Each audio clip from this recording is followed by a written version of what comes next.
بسم الله الرحمن الرحيم. إنا أرسلنا نوحا إلى قومه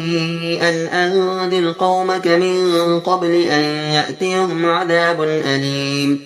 قال يا قوم إني لكم نذير مبين أن اعبدوا الله واتقوه وأطيعون يغفر لكم من ذنوبكم ويؤخركم إلى أجل مسمى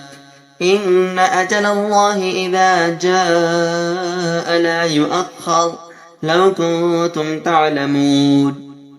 قال رب إني دعوت قومي ليلا ونهارا فلم يزدهم دعائي إلا فرارا وإني كلما دعوتهم لتغفر لهم جعلوا أصابعهم في آذانهم واستغشوا ثيابهم وأصروا واستكبروا استكبارا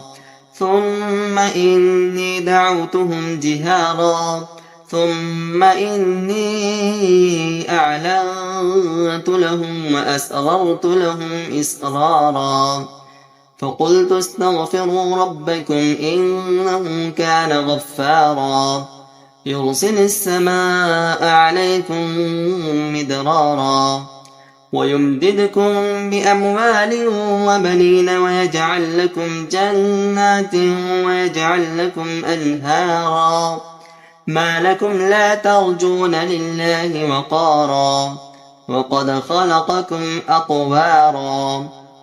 ألم تروا كيف خلق الله 7 سماوات طباقا وجعل القمر فيهن نورا وجعل الشمس سراجا والله أنبتكم من الأرض نباتا ثم يعيدكم فيها ويخرجكم إخراجا والله جعل لكم الأرض بساطا لتسلكوا منها سبلا فجاجا قال نوح رب إنهم عصوني واتبعوا من لم يزده ماله وولده إلا خسارا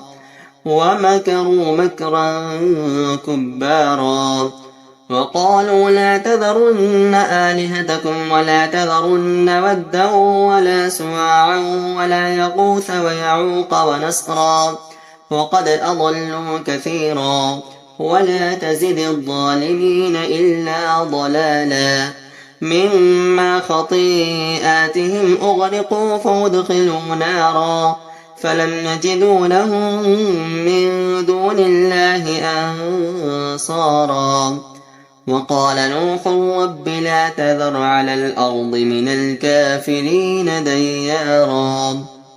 إنك إن تذرهم يضلوا عبادك ولا يلدوا إلا فاجرا كفارا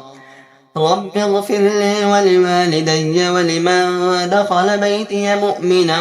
وللمؤمنين والمؤمنات ولا تزد الظالمين إلا تبارا.